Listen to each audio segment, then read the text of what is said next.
भद्रं नो पिबातयमनः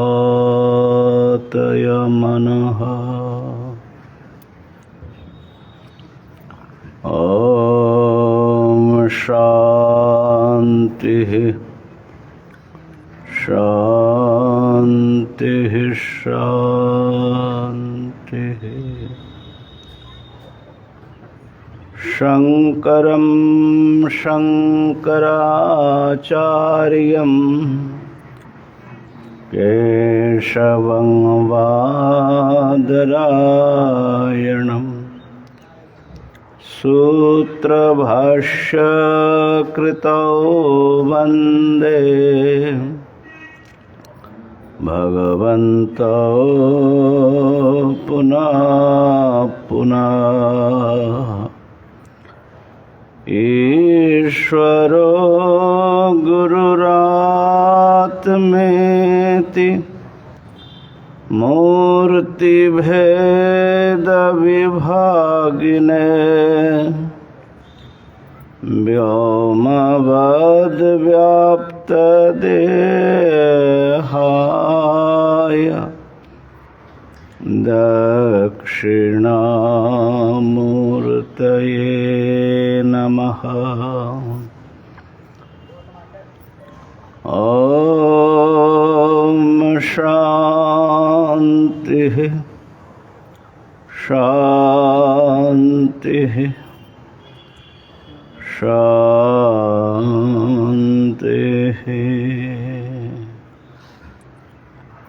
हरि ओम हरि ओम हरि ओम।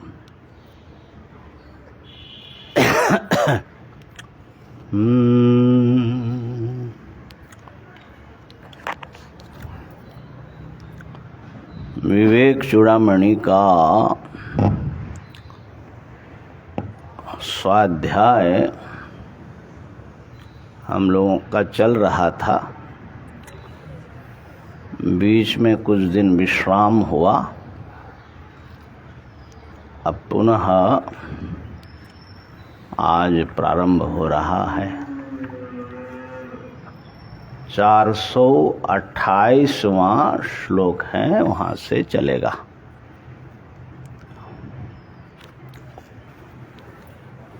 यहाँ से देखो तो क्या है, 428 नंबर श्लोक से ये जीवन मुक्त का प्रकरण शुरू हो रहा है।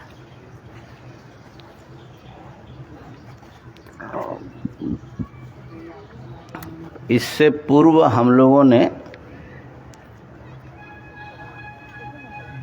वेदांत शास्त्र के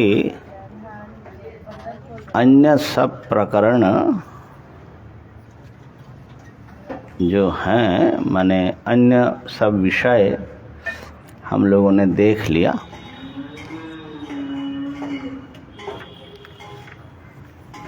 तो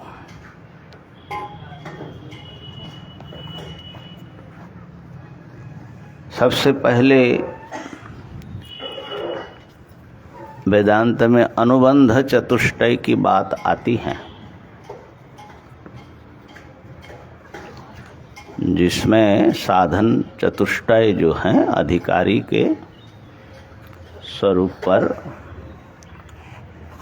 बड़े विस्तार से चर्चा हुई। महादेव खुश रहो।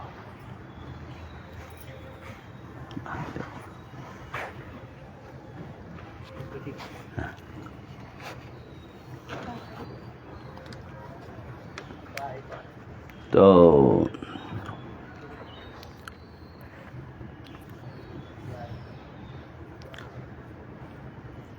उसके बाद वेदांत का मुख्य जो विषय हैं वह है, क्या है वेदांत का मुख्य विषय? हाँ जी, ब्रह्म का ऐक्य। तो उसका तत्वमसि इस महावाक्य के द्वारा तत्पदार्थ तम पदार्थ के शोधन आदि ये सब वर्णन करते हुए जो किस प्रकार ब्रह्मात्मक चिंतन साधक करे, श्रवण मनन निधिध्यासन का भी बड़े सुंदर विस्तार से सब वर्णन हुआ।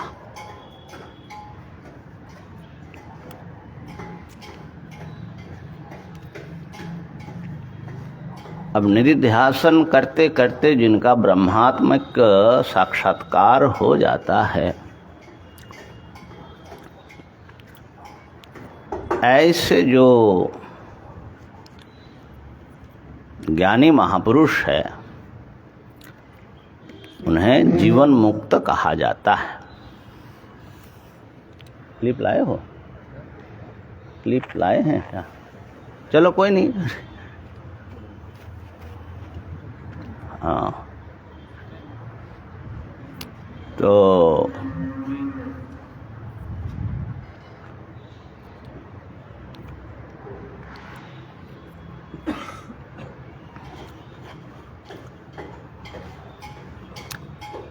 जीवन मुक्त का जो लक्षण है उसको यहाँ पर अब विस्तार से कह करके उपसंहार कर देंगे। वेदांत का प्रयोजन यही है, हमें मुक्त बना दे, हमें बंधन से मुक्त करें। और अद्वैत वेदांत की ये विशेषता है कि शरीर रहते रहते आप मुक्त हो सकते हैं। अन्य कोई दर्शन ऐसा, कोई भी दर्शन, कोई भी संप्रदाय ऐसा नहीं मानते। वो लोग मुक्ति को मानते भी हैं तो देह त्याग के अनंतर वो मुक्ति प्राप्त हो सकती है। जीते जी तो कोई उनके लिए मुक्त नहीं हो सकते। तो ये एक आश्चर्य की बात है और अपूर्व बात है कि आप जीते जी मुक्त हो सकते, यहीं पर, बल्कि अभी भी हो सकते, अभी हो सकते हैं। अगर ऐसा ही वृत्ति बन गई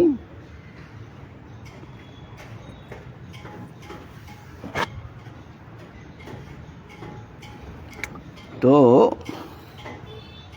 जीवन मुक्त या जीवन मुक्ति ये शब्द तो आप लोगों ने बहुत सुना है। अब इसका लक्षण क्या है और लक्षण का विस्तार से वर्णन करने का अभिप्राय भी है। क्यों सुनाया जाता है? हम लोग तो जीवन मुक्त नहीं, उनका लक्षण जान करके हमको क्या लाभ है? बिहारी जी, लाभ ही लाभ।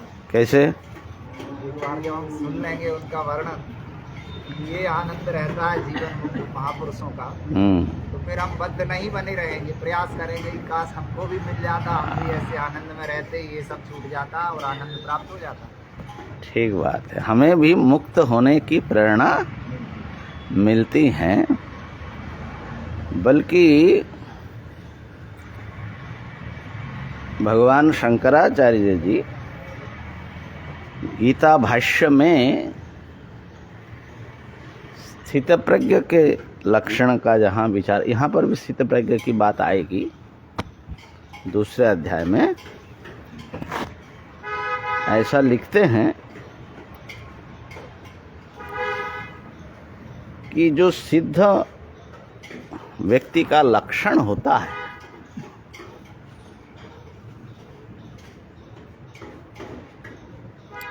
वो लक्षण जो है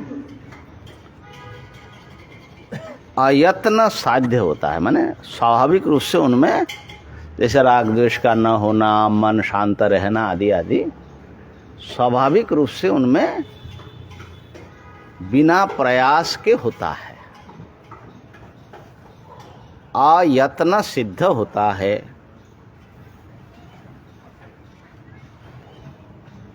और उनके लिए जो अयत्न सिद्ध हैं वही साधक के लिए यत्न सिद्ध है। इसलिए आपको कहाँ यत्न करना है, आपकी साधना कैसी होनी है, ये भी पता लगता है इससे।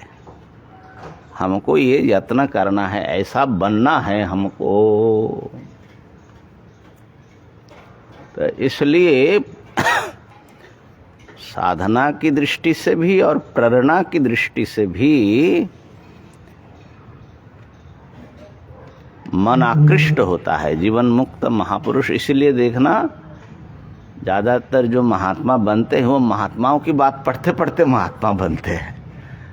महात्माओं की, भक्तों की, महापुरुषों की जीवनी पढ़ना चाहिए, उससे उनके जैसा बनने की प्रेरणा मिलती है। देखिए, सत्संग अगर व्यक्ति जीवंत मिलता है तो सबसे बड़ा सौभाग्य है।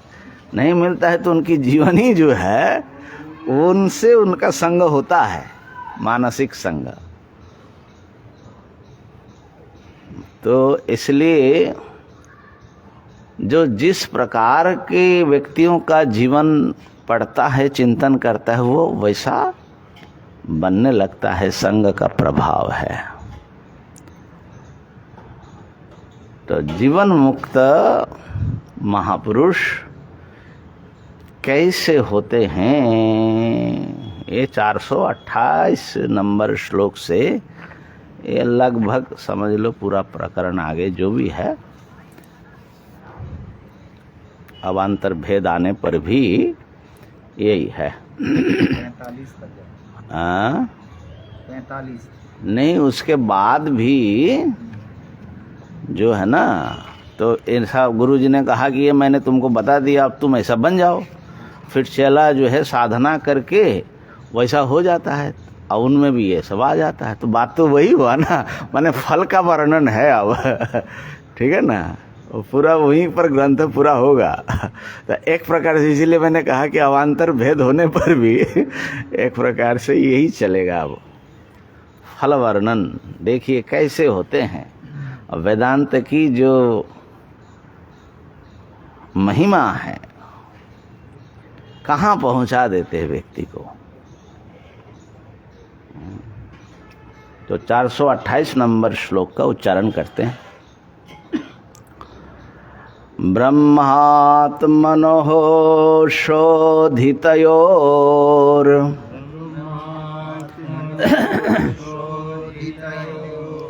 एक भावावगाहिनी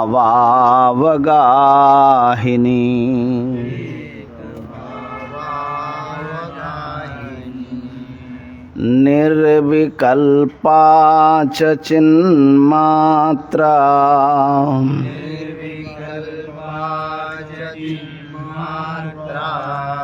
वृत्तिः प्रज्ञेति कथ्यते।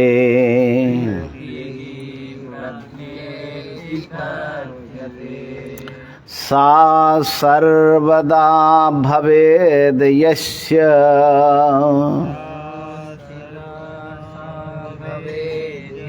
अच्छा कुछ पाठभेद है, क्या है?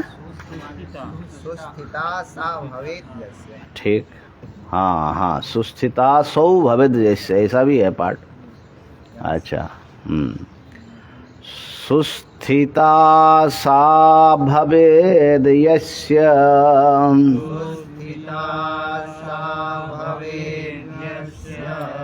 सा जीवन मुक्त ईष्यते।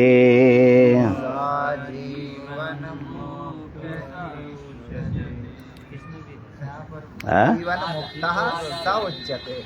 अच्छा, जीवन मुक्त स उच्यते। अच्छा, वहाँ पर ये है स्थितप्रज्ञ स उच्यते। वो पीछे जो आया है ना जी, वहाँ से स्थितप्रज्ञ तो ले आए नहीं। हाँ, नहीं पाठभेद है ऐसा। ठीक है, उच्चारण करो। ब्रह्मात्मनोदितयो एकभावावनायिनी निर्विकल्पा चिन्मात्रा वृत्तिः प्रज्ञेति कथ्यते सुस्थिता सा भवेत् यस्य जीवन्मुक्तः स उच्यते। वैसे यहाँ पर स्थितप्रज्ञ पाठ जो है ज़्यादा अनुकूल मालूम पड़ता है।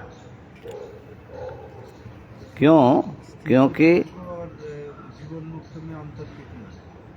अंतर नहीं है, यही बताना है। तो क्योंकि प्रज्ञा किसको बोलते हैं वो बताया, फिर वो जिसमें सुस्थित हो जाए उसको शास्त्र में स्थित प्रज्ञ कहा, गीता जी में। तो वो पाठ बढ़िया है, ठीक है। जो भी पाठ है सामने अर्थ तो एक ही है। तो जीवन मुक्त और स्थित प्रज्ञ, दो शब्द आ गया। पहले इन दो शब्दों को थोड़ा सा समझ ले। जीवन मुक्त, जीवन माने जीवत, जीवत, जीवन, जीवन मुक्त। तो यहाँ पर क्षत्रिय प्रत्यंत शब्द है ना, जीवन न आधा है, जीता हुआ। कोई क्रिया जब चल रही हो, पूरा हुआ नहीं, जैसे कोई व्यक्ति खाता हुआ जाता है तो क्या बोलोगे? खादन गच्छति, खादन गच्छति नहीं, वो तो जा रहा है, वो तो कहाँ, हाँ, खादन गच्छति है ना। गच्छन वदति, जाते जाते बोलता है। तिष्ठन हंसती, बैठे बैठे हंसता है। तो कहने का अर्थ है कि कोई क्रिया जो कंटिन्यू चल रही हो, खास करके क्या बोलते हैं, क्षत्रिय प्रत्यय किसमें होता है? जो वर्तमान ही है, लेकिन एक क्रिया और क्रिया दो है। एक क्रिया के समय में दूसरी क्रिया हो रही है। असमाप्त क्रिया क्या बोलते पता नहीं हिंदी में, क्रिया की समाप्ति हुई नहीं। हाँ,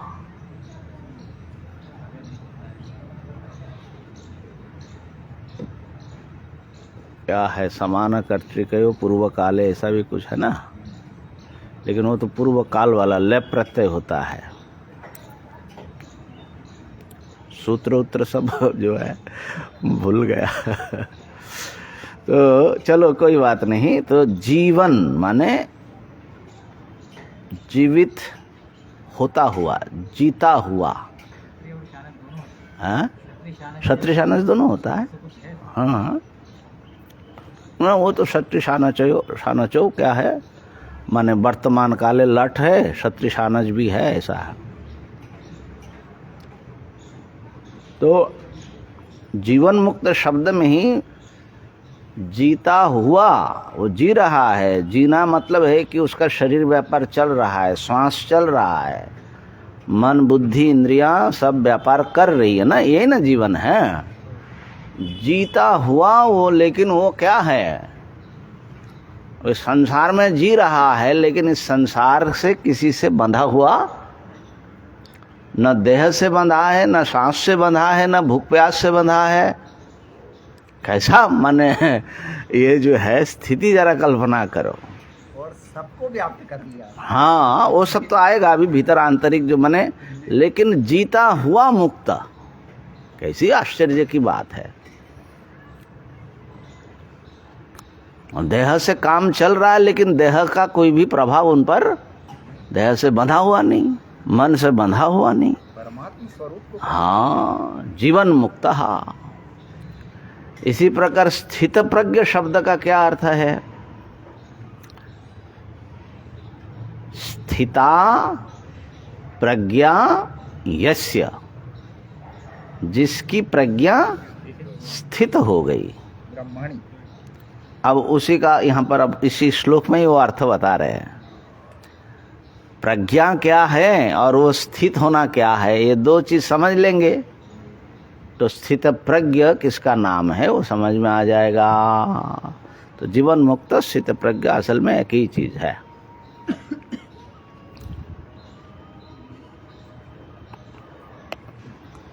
तो यहाँ पर 428 में श्लोक में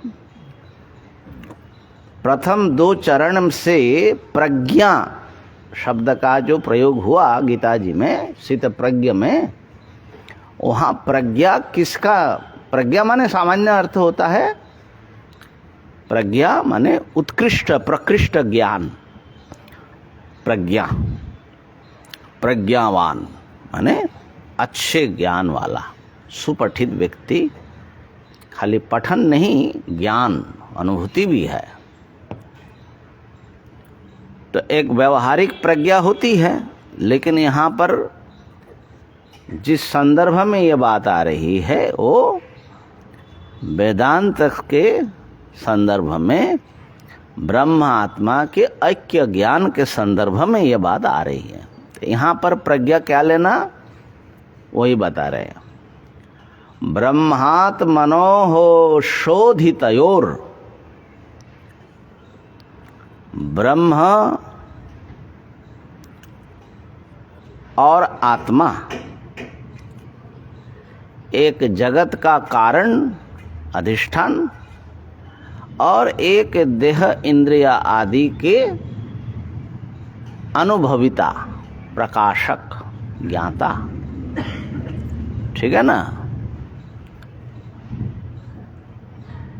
तो असल में ये दो नहीं है, एक ही है, परंतु दो रूप में इस समय अज्ञान दशा में दो रूप में दिख रहा है। अहम रूप में आप अनुभव कर रहे हो, देहेंद्रिय आदि से युक्त जो चेतन है उसको, माने आत्मा को अहम अनुभव से जान रहे हो। और इदम करके सारे जगत को जो आप जान रहे हो अपने से भिन्न, और उस जगत के जो कारण हैं सर्वव्यापी जगत अधिष्ठान, जगत का सृष्टि स्थिति लय करने वाले परमात्मा, उनको शास्त्र में ब्रह्म शब्द से कहा। उपादान निमित्त कारण बोलते हैं। ठीक है ना? यतो वा इमानि भूतानि जायन्ते येन जातानि जीवन्ति यत् प्रयन्त विषम विशन्ति तद ब्रह्मा। वो ब्रह्म है, उसको जानो। तो ऐसा दो मालूम पड़ता है। तो दो इसलिए मालूम पड़ती हैं कि उपाधि के कारण, है ना? और उपाधि क्या है? किसी भी वस्तु के साथ यदि कोई दूसरा वस्तु जुड़ करके उसमें कुछ विशेषता दिखाने लगते हैं, दिखाने लग जाए तो उसको बोलते हैं उपाधि, आरोपक। किसी भी दूसरा वस्तु जो है अगर किसी और से संबंध है और संबंध के कारण उसमें कुछ विशेषता वो दिखा रहे हैं तो वो है उपाधि। जैसे कोई व्यक्ति धनवान है, धनी है, तो यहाँ पर उपाधि क्या है? धन। धन के संबंध से उसको धनी कहा जाएगा, और धन से संबंध छूट जाए तो तो धनी नहीं रहेगा फिर, तो धन हो जाएगा उपाधि। इसी प्रकार विद्वान, विद्या का संबंध है तो विद्वान, रूपवान है ना, गुणी, पति पत्नी आदि भी, ये सब संबंध जो है कोई भी दूसरा वस्तु, बल्कि संसार में आपको व्यवहार में आप कोई ऐसा वस्तु दिखा सकते जिसमें उपाधि न लगी हो? आप दिखा दो जिसमें कोई उपाधि नहीं लगी हो। आकाश।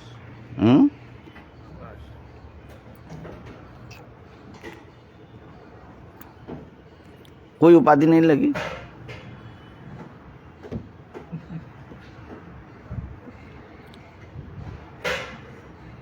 चिंतन शुरू हो गए गुरुदेव। हाँ? चिंतन शुरू हो गए ना, अच्छा है, चिंतन तो शुरू ही होना चाहिए ना, इसीलिए तो ये सब प्रश्न करता हो।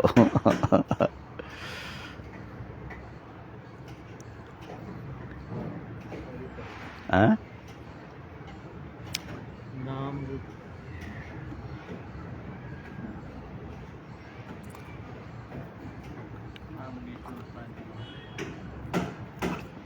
आकाश को दूसरों से अलग देख रहे हो ना, है ना? तो दूसरों के साथ उसका कुछ संबंध बना कि नहीं बना? दूसरा जैसा है वैसा नहीं है, बता रहे हो ना? तो इसका मतलब उपाधि है। और व्यापक आकाश, नील आकाश, है निर्मल आकाश, आज आकाश बड़ा निर्मल है, ये सब क्या है? उपाधियां हैं। छोटा आकाश, बड़ा आकाश भी होता है, घटाकाश, महाकाश आदि। तो निरुपाधिक आकाश का हम लोग अनुभव नहीं कर सकते। देखिए, व्यवहार की दृष्टि से भी सोपाधिक निरुपाधिक अपने ढंग का थोड़ा होता है, लेकिन असली निरुपाधिक तो एक ही वस्तु है। बाकी सबके सब सोपाधिक है। तो चलो, तो अब आपके साथ उपाधि क्या है, माने आत्मा के साथ में, और ब्रह्म के साथ में क्या उपाधि है? और इन उपाधियों से अलग करके जो असल में वो वस्तु है, उसका ज्ञान प्राप्त करने का नाम है शोधन। शोधितयो। ठीक है? तो अब ये विचार करो कि आप अपने को जिस रूप में अनुभव कर रहे हो, उसमें कहीं कोई उपाधि का पचड़ा लफड़ा तो नहीं है? बहुत सारी। क्या है? बहुत सारी।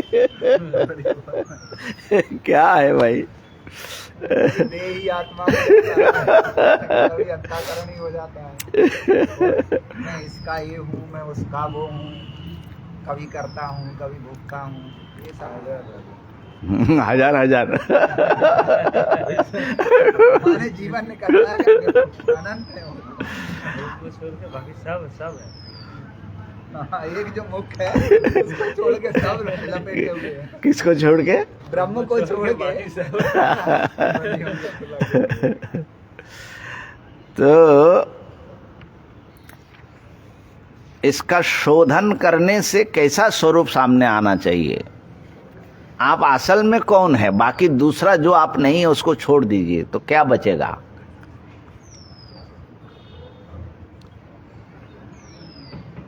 हम ही बचे। माने हम बोलने से क्या है? कितना बचा रहे हैं वो हमको देखना है ना। अहम, अहम उपाधि नहीं है। उपाधि पर वहाँ का किया अभी तक। पंचकोश उपाधि है बाबा। अहम भी उपाधि, अहम सुषुप्ति में गायब होता है कि नहीं होता है? होता है। इसका मतलब है कि जुड़ा हुआ है, ये भी बाहरी चीज है। ये तो बहुत समझाया ना इसमें विवेक चूड़ामणि में। तो देह से लेकर के अज्ञान तक, आनंदमय कोश तक, पंचकोश तो प्रसिद्ध ही हमारी उपाधि है। हमारी माने इस पंचकोश का जो अनुभविता है, ज्ञाता है, शुद्ध चैतन्य रूप है, नित्य ज्ञान स्वरूप है। इसके अतिरिक्त बाह्य उपाधियां भी हैं। सारा संसार जैसे आप कह रहे, घर, परिवार, विद्या, सम्मान, पद, है ना, ये सारे जो संबंध, कोई भी चीज हो, जो भी दृश्य भी उपाधि है हमारे, क्योंकि दृश्य होने से हम दृष्टा बन रहे हैं, ठीक है ना। तो ये सारे के सारे उपाधियों से अलग जो अपना स्वरूप है, उसको अनुभव करना, निश्चय करना, यही तो वेदांत की साधना है। मैं असल में कौन हूं? तो अरे बीच बीच में गायब होता है क्या? हरिओम हरिओम। लाइट चली गई? इसमें तो लाइट आ रहा है। हाँ, रिकॉर्ड तो होगा। रिकॉर्ड में तो नहीं, वो ये नहीं है क्या अपना, ये चलता नहीं है? हाँ, एक बार देख लो। अच्छा, बॉक्स में देना पड़ेगा शायद। हाँ, तो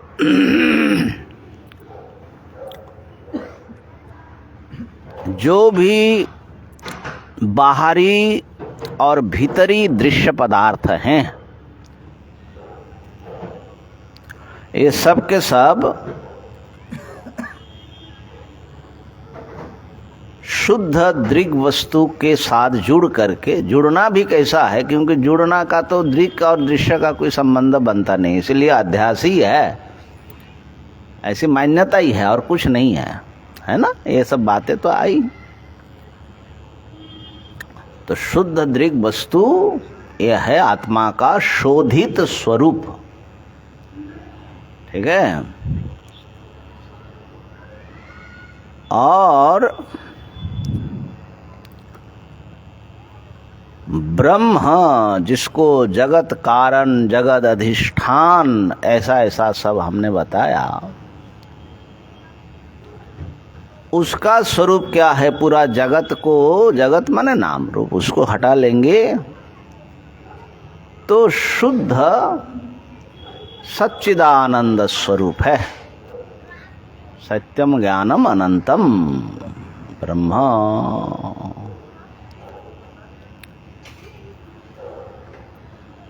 तो शुद्ध करने से पता लग रहा है कि ये जो शुद्ध चैतन्य स्वरूप है, देह इंद्रिय आदि के साथ में जिनको हम एक समझ रहे हैं, ये हमारी आत्मा, और जो शुद्ध सतरूप ब्रह्म है, एक अद्वितीय वस्तु, नाम रूप सब जिसमें अध्यस्त हैं, आकाश आदि पूरा प्रपंच,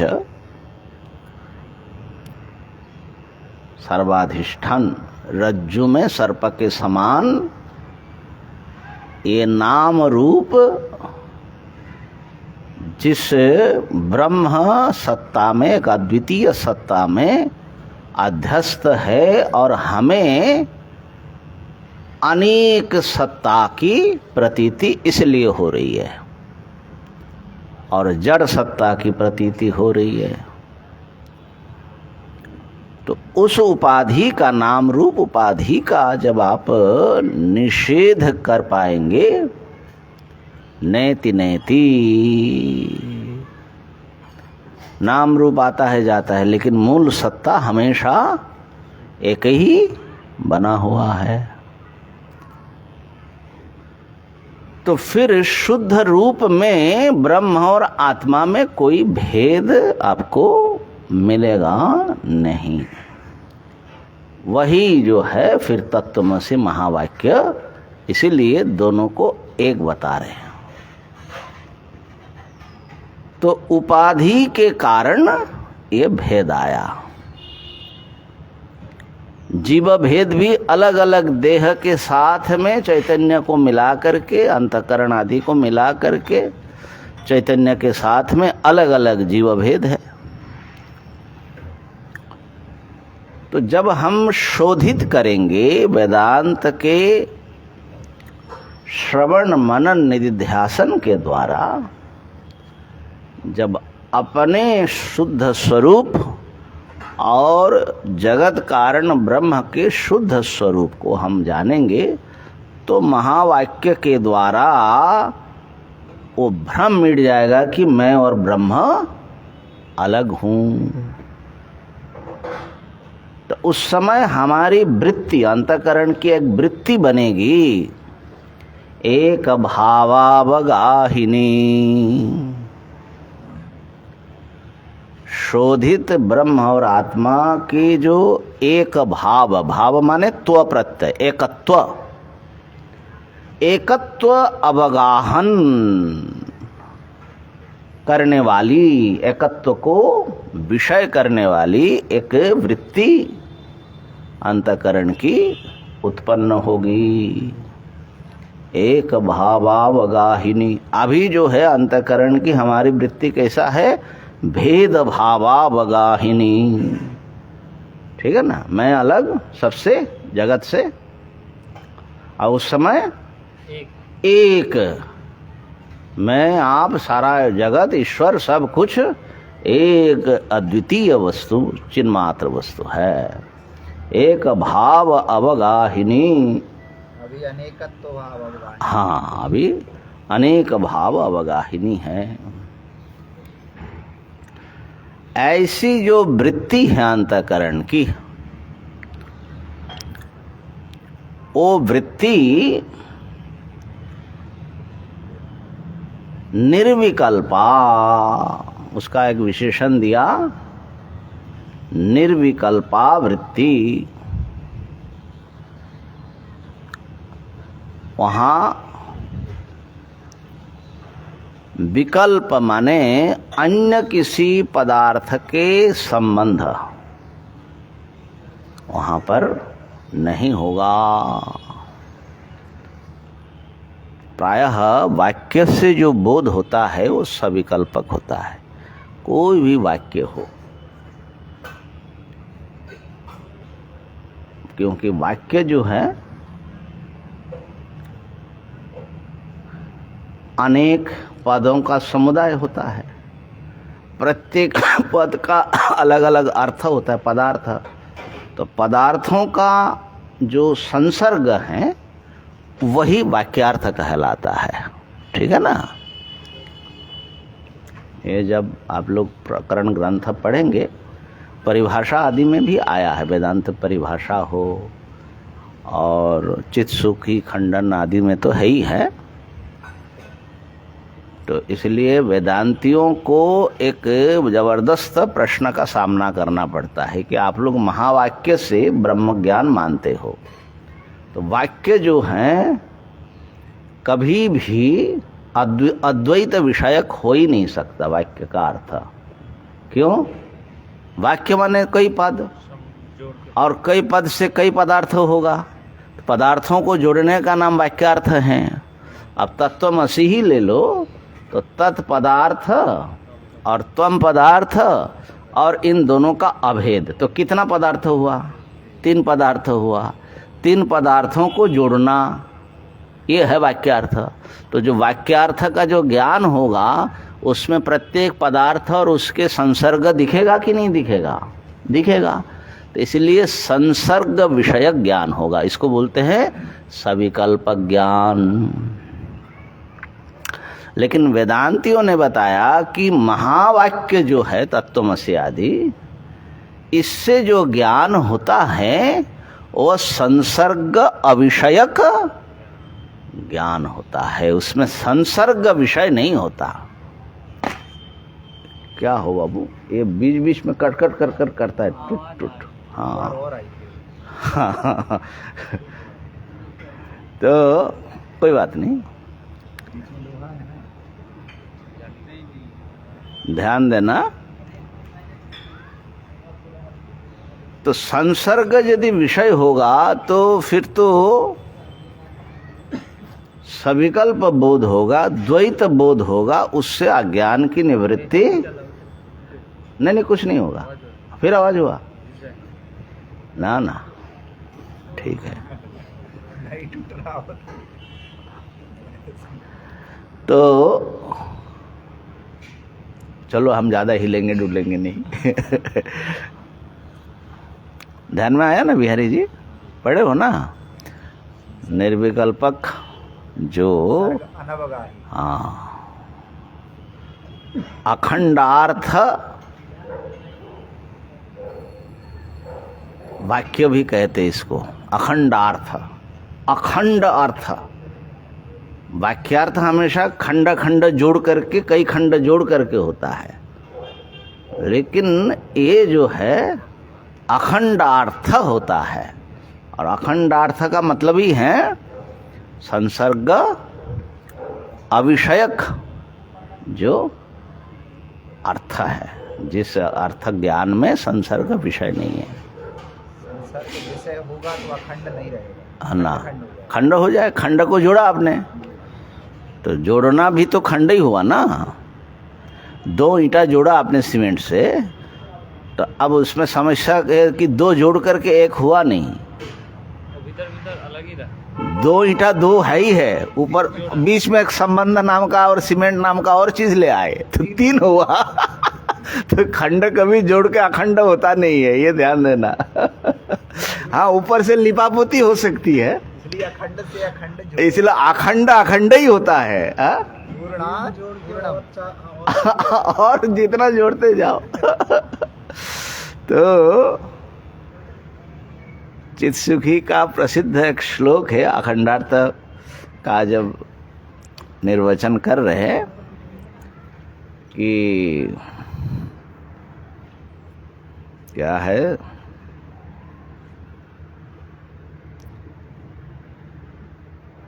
संसर्गासम्य सम्यग्धि हेतुताया गिरामियम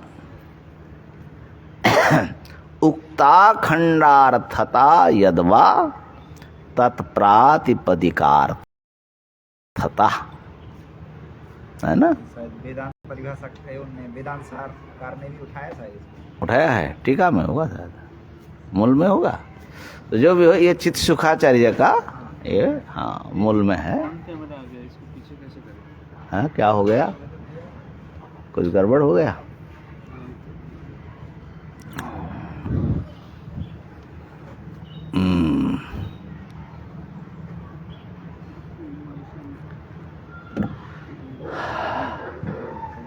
एक बार बंद करके फिर चालू करो।